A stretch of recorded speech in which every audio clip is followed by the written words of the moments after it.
La Biblia en un año. Día 177. Segundo libro de Crónicas. Construcción del templo. Salomón comenzó a edificar el templo del Señor en Jerusalén, en el monte Moria, donde él se había aparecido a David, su padre. Era el lugar que había preparado David en la era de Ornán el Jebuseo.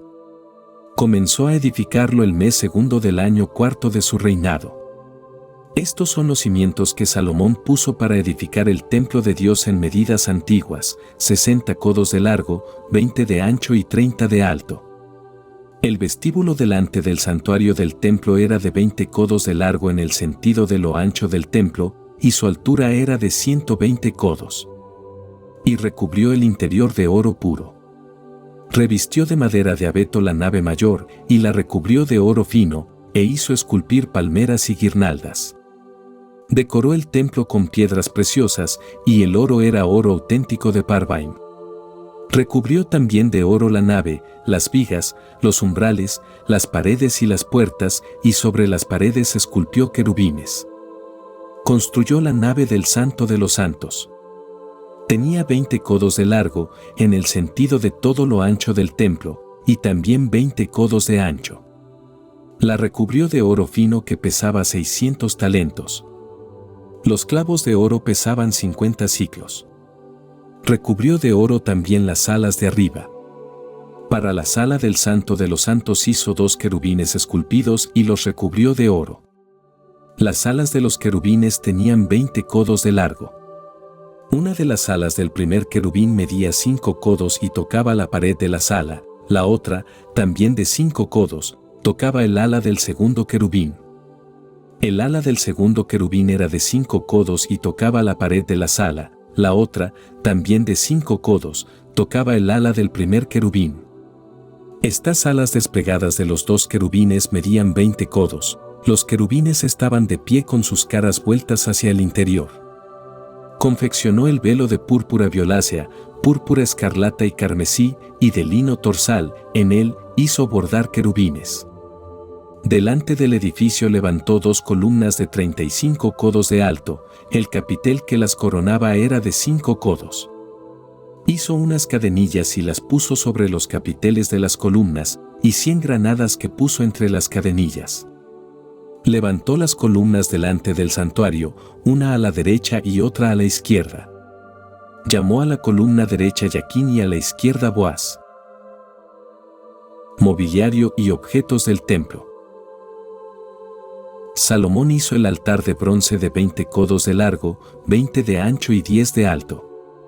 Hizo también un depósito de metal fundido, perfectamente redondo, de 10 codos de diámetro y de 5 codos de alto, su circunferencia era de 30 codos.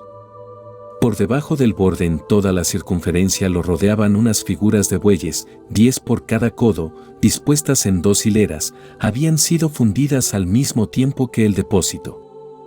Este descansaba sobre 12 toros, 3 miraban al norte, 3 a occidente, 3 al sur y 3 a oriente. El depósito estaba apoyado sobre ellos, quedando hacia adentro la parte trasera de los animales.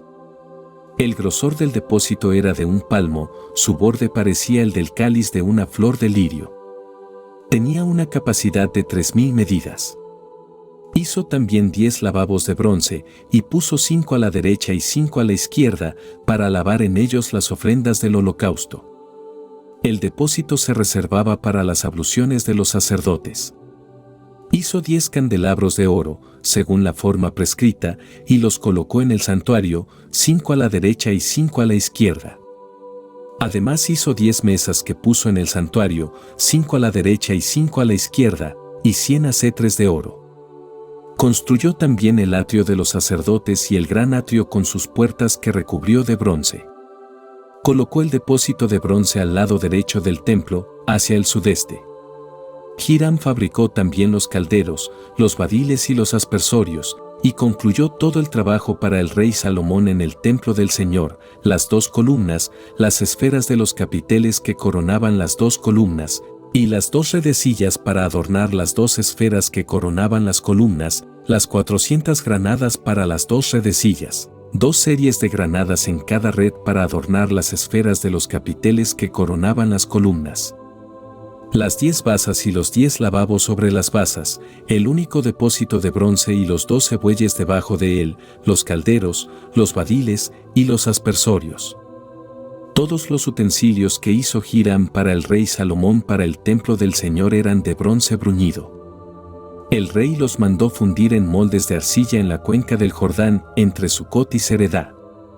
Salomón mandó fundir tal cantidad de utensilios que no podía calcularse el peso del bronce. Diseñó también todos los objetos que había en el templo del Señor, el altar de oro, la mesa de oro sobre la que se ponían los panes de la proposición, los candelabros con sus lámparas de oro puro que, según lo prescrito, debían arder delante del camarín, las flores, las lámparas y las tenacillas de oro, todo de oro purísimo, los cuchillos, los aspersorios, los vasos y los braseros de oro puro, las entradas del templo, las puertas que dan al santo de los santos y las que dan al santuario. Todo era de oro.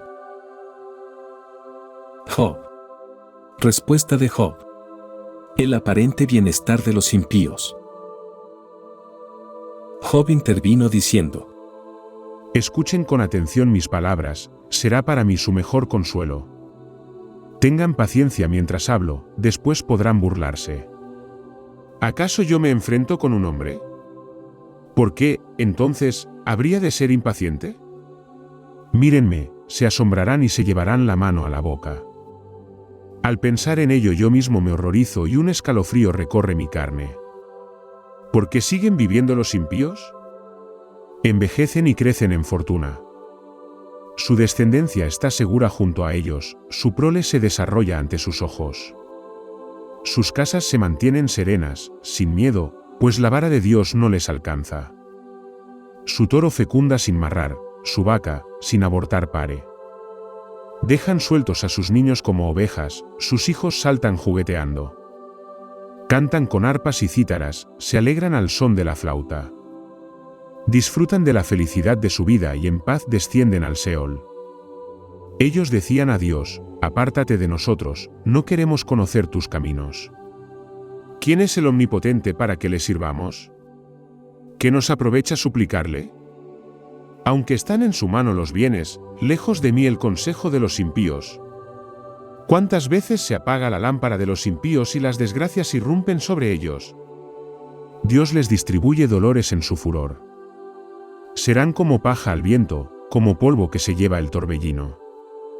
¿Guardará Dios su rigor solo para sus hijos? Que le pague a él, para que aprenda. Que sus ojos sean su ruina y beba de la furia del Omnipotente. ¿Qué le importa la suerte de su casa, después de haber desaparecido él, cuando haya pasado la cuenta de sus meses? ¿A Dios va a enseñarle sabiduría? Él es quien juzga a los más excelsos. Unos mueren en pleno vigor, colmados de riqueza y felicidad, con sus costados bien lustrosos y jugosa la médula de sus huesos. Otros, en cambio, mueren con la amargura en el alma, sin haber probado la felicidad. Pero unos y otros yacen juntos en el polvo, recubiertos de gusanos. Conozco bien sus pensamientos y los planes que traman contra mí cuando dicen: ¿dónde está la casa del noble? ¿Dónde? ¿La tienda de los impíos? ¿No han preguntado a los que recorren los caminos? ¿No conocen sus relatos? Que el malo queda a salvo en el desastre y se libra el día del furor. ¿Quién puede echarle en cara su conducta o quién retribuye sus obras? Cuando al fin le llevan al sepulcro hacen vela sobre su tumba, con dulzura le acogen los terrones del valle, todo el mundo desfila tras él. ¿Cómo siguen con sus consuelos vanos? Falsas me resultan sus respuestas. Hechos de los Apóstoles.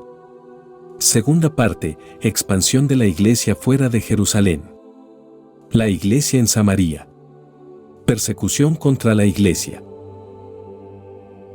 Se desató aquel día una gran persecución contra la Iglesia de Jerusalén, y todos, excepto los apóstoles, se dispersaron por las regiones de Judea y Samaria.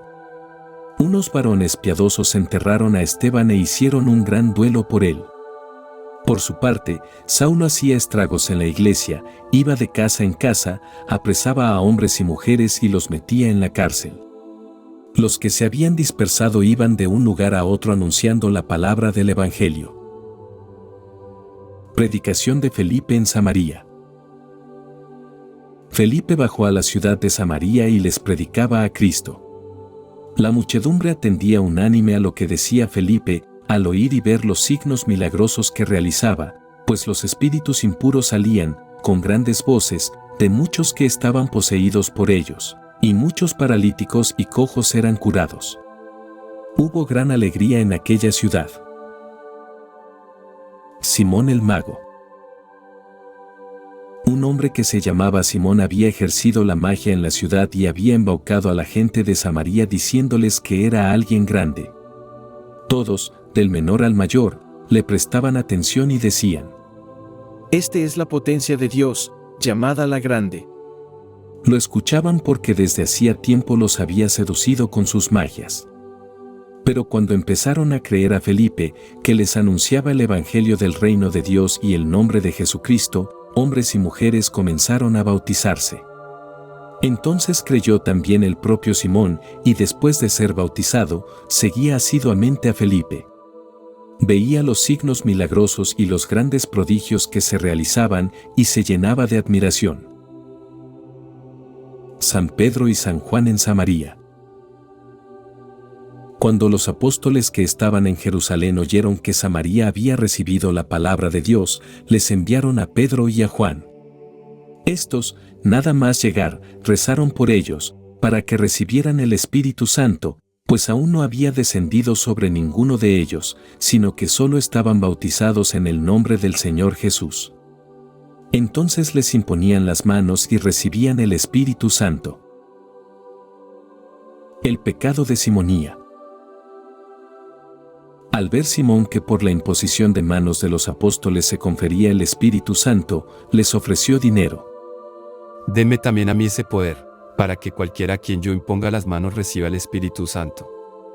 Pero Pedro le respondió: Que tu dinero vaya contigo a la perdición, por pensar que con dinero se puede conseguir el don de Dios. No tienes parte ni herencia alguna en esta empresa, porque tu corazón no es recto ante Dios. Por tanto, arrepiéntete de esta iniquidad tuya y suplica al Señor para ver si se te perdona este pensamiento de tu corazón, pues veo que estás lleno de maldad y atado por cadenas de iniquidad. Respondió Simón: Rueguen ustedes por mí al Señor, para que no me sobrevenga nada de lo que han dicho. En cuanto dieron testimonio y predicaron la palabra del Señor, emprendieron regreso a Jerusalén y evangelizaban muchos lugares de samaritanos.